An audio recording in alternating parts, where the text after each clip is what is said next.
ఇప్పుడు తన ముందు గుర్రం మీద అచేతనంగా పడి ఉన్న మెత్తటి శరీరం తనకి అవసరం లేదు.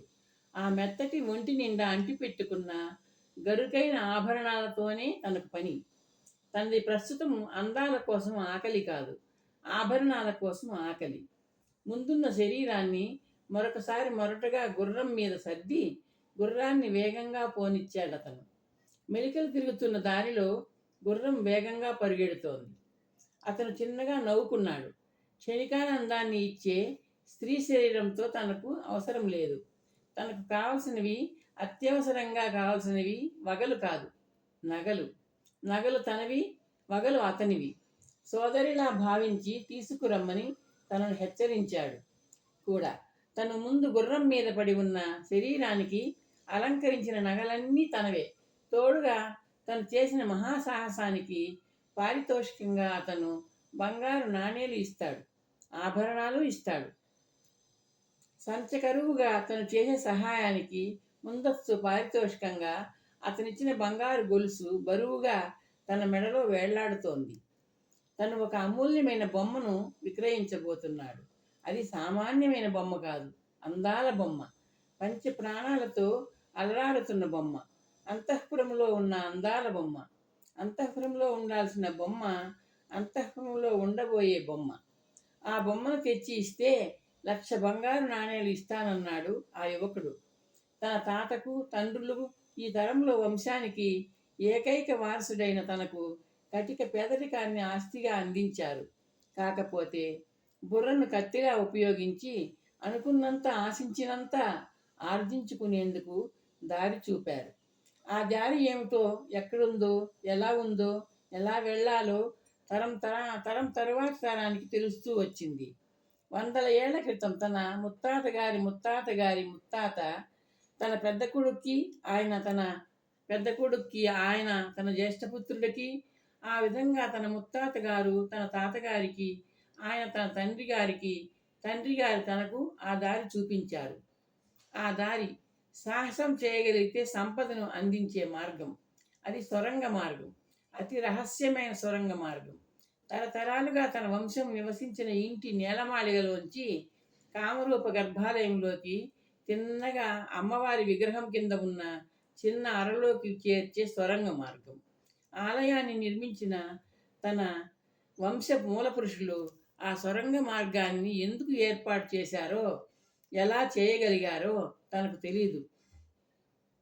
ఇవాళ తను ఉపయోగించినట్టు తన పూర్వీకులు ఆ బిల మార్గాన్ని ఉపయోగించుకున్నారో లేదో తనకు తెలియదు. తన పూర్వీకులు మేధావులు, నిష్కారణంగా ఏ పని చేయరు. అమ్మవారి ఆభరణాలను కాజేసి ఉంటారు. అనుకరణ ఆభరణాలు అమ్మవారికి అలంకరించి, అమ్మవారి ఆభరణాలు చేసిన వాళ్ళకి అనుకరణ ఆభరణాలు చేయడం కష్టమేం కాదు. 2 వారాల క్రితం అతను ఆ సాహసం చేయమని అడిగేదాకా ఆ సొరంగ మార్గం తనకి గుర్తే లేదు.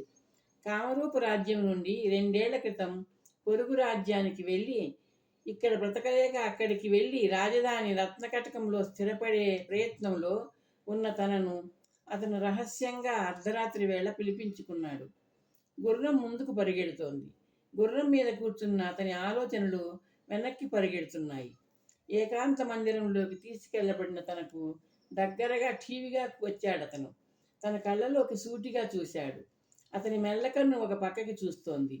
సుకర్మ, నీ కులగోత్రాలు, నీ వృత్తి, నీ తత్వము, నీ జాతకము పూర్తిగా మాకు తెలుసు. కామరూప నగరం నుండి మా రత్నకటకానికి వలస వచ్చిన నువ్వు చేయదగిన పని ఒకటి ఉంది. పనికి పారితోషికంగా 1,00,000 బంగారు నాణేలు లభిస్తాయి నీకు. మా రాజధానిలో శాశ్వత నివాసానికి భవనం, భవిష్యత్తులో తగిన పదవి లభిస్తాయి. తమకు నేను చేయగలిగిన సేవ ఏమిటో సెలవీయండి. ఆ కార్యం కామరూపరాజ్య రాజధానిలో సాధించాలి. అందుకే అక్కడ పుట్టి పెరిగిన నిన్ను ఎన్నిక చేశాం. ఇది అతి రహస్యం, వెళ్ళడైతే అతి ప్రమాదకరం. విను అన్నాడు అతను కొరకొరా చూస్తూ. తను తల పంకించాడు. నువ్వు కామరూప రాజకుమారి లాలసను అపహరించి మాకు అప్పగించాలి. 2 వారాలలో ఆమె స్వయంవరం ఉంది. అది జరిగేలోగా ఆమె మాకు అందాలి అన్నాడు అతను. కళింగరాజు, కళింగరత్న. రాకుమారినా? అపహరించాలా? నివ్వెరపాటుతో అడిగాడతను. అవును. అంతఃపురంలో ఉన్న సమయంలో సాధ్యం కాకపోవచ్చు. చెలికత్తెలతో ఏ ఉద్యానవనానికో, జలక్రీడలకో, ఆలయానికో వచ్చినప్పుడు ప్రయత్నించి విజయం సాధించవచ్చు. ఆలోచించి రేపు ఉదయం నీ నిర్ణయం తెలియజేయి. ఆ సాహసం చేయడానికి అంగీకరించినా అంగీకరించకపోయినా మా ప్రతిపాదనను నువ్వు అతి రహస్యంగా ఉంచాలి. పెదవి విప్పితే పీక తెగిపోతుంది అన్నాడతను. ఆ రాత్రంతా జాగరణ చేస్తూ ఆలోచించాడు. తను ఏ ఉద్యానవనానికో, జలక్రీడకో, ఆలయానికో అన్నాడతను. ఆలయం కామరూప ఆలయం, గర్భాలయం, విగ్రహం కింద అరలోకి చేర్చే సొరంగ మార్గం, నగరానికి చివర, ఆలయానికి కొద్ది దూరంలో నదీ తీరాన ఉన్న తన పూర్వీకుల ఇంటి నేలమాళిగలోంచి గర్భాలయంలోకి చేర్చే రహస్య మార్గం గుర్తొచ్చింది తనకు. అంతఃపుర కాంతలు సహజంగా ఆలయానికి వస్తారు.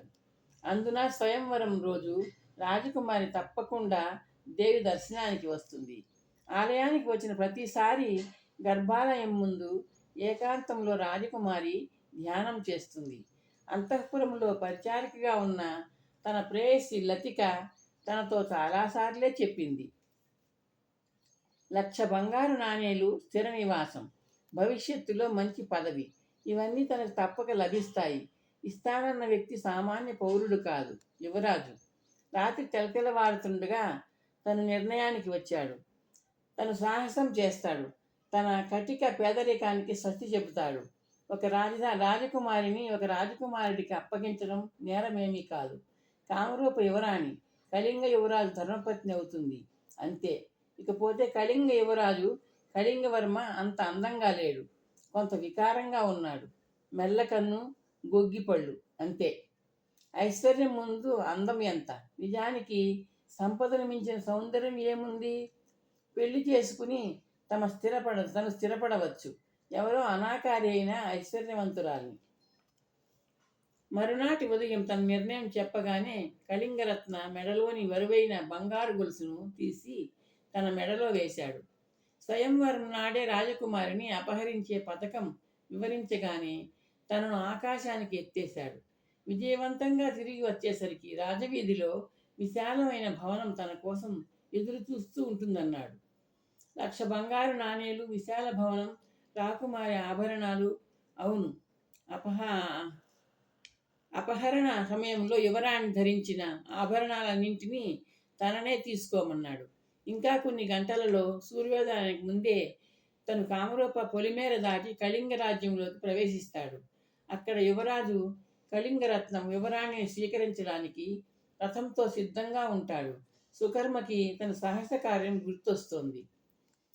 రహస్య మార్గం గుండా రాకుమారిని అపహరించి తెచ్చిన తను ప్రధాన మార్గం గుండా కాకుండా వంకర టింకరగా చుట్టూ తిరిగి వెళ్తున్న రహస్య మార్గం గుండా ప్రయాణం చేస్తున్నాడు. రహస్య మార్గం సుకర్మకు పాడుపడిన తమ ఇంటి నేలమాళిగలోంచి ఆలయంలోకి, నేలమాళిగ లాంటి చిన్న అరలోనికి వెళ్ళే రహస్య బిలమార్గం గుర్తొచ్చింది. నేలమాళిగలో ఒక మూల నిరుపయోగంగా తుప్పుపట్టి పడి ఉన్న కొయ్యలను, ఇనుప సామాన్లను తొలగించాక 2 అడుగుల పొడవు, అంతే వెడల్పు ఉన్న ఇనుపరేకు కనిపించింది అతనికి. దానికి కొక్కెం ఉంది. బాల్యంలో ఎప్పుడో ఒకసారి తన తండ్రి తనకు చూపించాడు. కొక్కెం పట్టుకొని దళసరి ఇనుపరేకును పైకి లాగాడు తను. కింద కటిక చీకటి. సుమారు 4 అడుగుల కింద నేల మసకగా అవుపిస్తోంది. రత్నకటక నగరంలో యువరాజు అనుచరుడు సీసంభరిణతో ఇచ్చిన మత్తు మందును జాగ్రత్తగా రొండిని దోపుకొని నేలమాళిగలోకి జారాడు తను. చీకటి, ఏదో వాసన చుట్టుముట్టేశాయి. కాసేపటి కళ్ళు చీకటికి అలవాటు పడ్డాయి. సాలెగూడను చీల్చుకుంటూ బిలమార్గంలో ప్రయాణం సాగించాడు తను. కొద్దిగా వంగి నడవగలిగినంత పరిమాణంలో బిలమార్గం నిర్మించిన తన పూర్వీకులను లోపలే అభినందిస్తూ, అలాంటి సాహసవంతులు, మేధావుల వారసుడిగా జన్మించినందుకు, వాళ్ళ అడుగుజాడల్లో నడుస్తున్నందుకు గర్విస్తూ గర్భాలయం కింద ఉన్న చిన్న నేలమాళిగలోకి దూరాడు. ఊపిరితిత్తుల నిండా గాలి పీల్చుకుంటూ కాసేపు నేల మీద కూర్చుండి పోయాడు. అతని జిత్తులమారి కళ్ళు నేలమాళిగ కప్పుని పరిశీలిస్తున్నాయి. ఇంట్లో ఉన్న నేలమాళిగలోంచి గర్భాలయంలో ఉన్న నేలమాళిగలోకి ప్రవేశించి కాసేపు విశ్రాంతి తీసుకుని తిరిగి వెళ్ళిపోవడానికే సొరంగ మార్గాన్ని నిర్మించడానికి తన పూర్వీకులు మూర్ఖులు కారు, పిచ్చివాళ్ళు కారు. ఏదో ఉంది, ఏదో పరమార్థం ఉంది. పైకి చూస్తున్న సుకర్మ కళ్ళు, చీకటికి అలవాటు పడిన కళ్ళు మెరిశాయి. నేలమాళిగపై కప్పులా ఉన్న నల్లరాతి మీద నెలవంక ఆకారంలో బాణం గుర్తు ఉంది. మొనతో ఏదో సూచించడానికే బాణం గుర్తును ఉపయోగిస్తారు.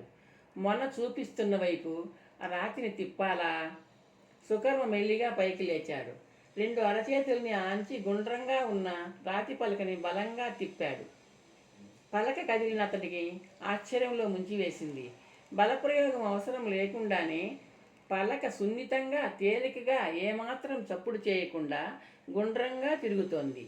తిరుగుతూ ఎన్నో శతాబ్దాల క్రితం ఆ నిర్మాణం చేసిన తన వంశ మూలపురుషుల నైపుణ్యాన్ని నిశ్శబ్దంగా చాటుతోంది. ఒకవైపు ఏర్పడిన సన్నటి సందు గుండా పైనుండి వెలుతురు నేలమాళిగలోకి దూరుతోంది. సుకర్మకు అర్థమైపోయింది. గుండ్రటి ఆకారంలో ఏర్పడే రంధ్రం గుండా చేతుల ఆధారంతో తాను పైకి చేరుకోవాలి. తను తెలివిగా సేకరించిన సమాచారం ప్రకారం రాకుమారి మరి కాసేపట్లో ఆలయానికి రావాలి. సుకర్మ ఆలోచనలను చెల్లాచెదురు చేస్తూ పైనుండి ఏదో అలికిడి వినవస్తోంది. అడుగుల చప్పుళ్ళు, పళ్ళేలు కింద పెడుతున్న చప్పుళ్ళు. సుకర్మ శిలాఫలకాన్ని కొంచెం వెనక్కి తిప్పాడు. సందును ఎవరైనా చూస్తే ప్రమాదం. కాసేపట్లో అస్పష్టంగా మంత్రాలు వినిపిస్తున్నాయి. క్షణాలు గడుస్తున్నాయి. అర్చన సాగుతోంది. చివరికి గంట మోగింది. అర్చన పూర్తయింది.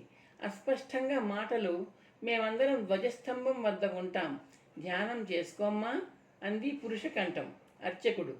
క్షణంలో చాలా గంటలు ఒకేసారి మోగాయి. అస్పష్టంగా గర్భాలయం ముందున్న మండపం తలుపులు మూసుకున్నట్టున్నాయి. తనకు తెలుసు, ఆ తలుపులకి తగిలించబడిన కంచు గంటల్ని తాను లెక్కలేనన్ని సార్లు చూశాడు గతంలో. సుశర్మ జాగ్రత్త కోసం కొన్ని క్షణాలు ఆగాడు. రాకుమారి ధ్యానంలో కళ్ళు మూసుకుని ఉంటుంది. అతను నిర్భయంగా శిలాఫలకాన్ని తిప్పాడు. వర్తులాకారంలో రంధ్రం ప్రత్యక్షమైంది. సుకర్మ 2 చేతుల్ని రంధ్రం అంచుల మీదుగా పోనిచ్చి గట్టిగా పట్టుకున్నాడు. చేతుల బలం అతని శరీరాన్ని పైకి లాగింది. కామరూప అమ్మవారి విగ్రహం వెనుక భాగంలో తాను ఉన్నట్టు గుర్తించాడు సుకర్మ. విగ్రహం వెనుక చాటు నుండి తొంగి చూశాడు, ఊపిరి బిగబట్టి. రాకుమారి గర్భాలయ ద్వారం ముందు పద్మాసనంలో కూర్చుని ఉంది. ఆమె కళ్ళు మూసే ఉన్నాయి. ఒక్కసారి సుకర్మ కళ్ళు చెదిరినట్టయ్యాయి. రకరకాల రత్నాభరణాలతో మెరిసిపోతున్న రాకుమారి కూర్చున్న భంగిమలో ఉన్న దేవతా ప్రతిమలా ఉంది. ధ్యానంలో మునిగిపోయిన ఆమె క్రమబద్ధంగా ఉచ్ఛ్వాస నిశ్వాసాలు జరుపుతున్నట్టు ఆమె ధరించిన హారాలు స్పందిస్తూ తెలియజేస్తున్నాయి. సుకర్మ చప్పుడు చేయకుండా కదిలాడు. విగ్రహాన్ని దాటి ద్వారం వైపు వెళ్ళాడు. తన రాకుమారి ధ్యానానికి భంగం కలిగించనందుకు సంతోషిస్తూ పిల్లిలా ఆమె దగ్గరగా జరిగాడు. రొంటిలో జవుపుకున్న ఔషధం బరిణను తీశాడు. ఉత్తరీయాన్ని తన ముఖానికి చుట్టుకొని బరిణ మూత తెరుస్తూ దాన్ని రాకుమారి ముఖం దగ్గరగా జరిపాడు. ఔషధ ప్రభావం నాసికా రంధ్రాల గుండా ఆమె ఊపిరితిత్తుల్లోనికి ప్రవేశిస్తోందని అతనికి అర్థమవుతోంది. అంతసేపు ధ్యానయోగములో ప్రాణాయామ ప్రభావంతో క్రమంగా సాగిన ఆమె శ్వాసక్రియ క్రమం తప్పింది. ఎందుకో ఆమె ముక్కుపుటాలు అదిరాయి. నిటారుగా ఉన్న ఆమె తల బలహీనంగా ముందుకు వాలిపోయింది. సుకర్మ ఆదరా బదరాగా బరిన మూత బిగించాడు. ఆమె ధరించిన నగలను ఆప్యాయంగా చూస్తూ రాకుమారిని మెల్లిగా వెనక్కు వాల్చి 2 చేతులతో ఎత్తుకున్నాడు. చేతులు పట్టుకుని రాకుమారి శరీరాన్ని నెమ్మదిగా నేలమాళిగలోకి జారవిడిచాడు. ఆమెకు దెబ్బ తగలకుండా బోర్లా పడుకుని ఆమెను నేల మీదకి చేరవేశాడు. క్షణంలో తాను నేలమాళిగలోకి జారుకున్నాడు. అతని చేతులు కదిలాయి. శిలాఫలకం బాణం గుర్తు వ్యతిరేక దిశలో తిరిగింది. రంధ్రం మూసుకుపోయింది. ఫలకాన్ని బలంగా తిప్పి నేల మీద కుప్పగా ఉన్న రాకుమారి శరీరాన్ని చిరునవ్వుతో చూశాడు సుకర్మ. మరునాటి ఉదయం దాకా ఆమె ఆ ఔషధ నిద్రావస్థలోనే ఉంటుంది.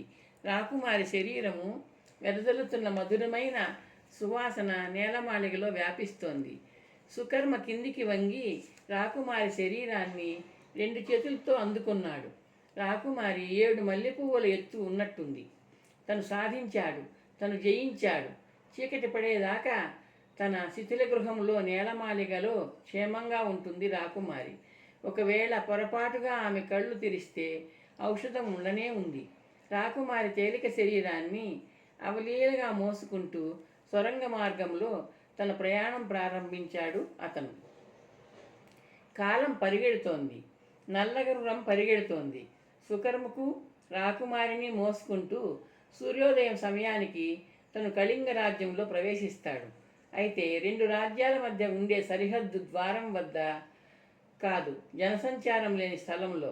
కళింగ యువరాజు అక్కడ తన కోసం వేచి చూస్తూ ఉంటాడు. నగలు తను తీసుకున్నాడు. ఎప్పుడో వగలను యువరాజుకు అప్పగిస్తాడు. దానితో తన బాధ్యత తీరిపోతుంది. కళింగ యువరాజు 1,00,000 నాణేలను రాజధాని చేరాక ఇస్తానన్నాడు. భవంతి కూడా. గుర్రం పరుగు తీస్తూనే ఉంది.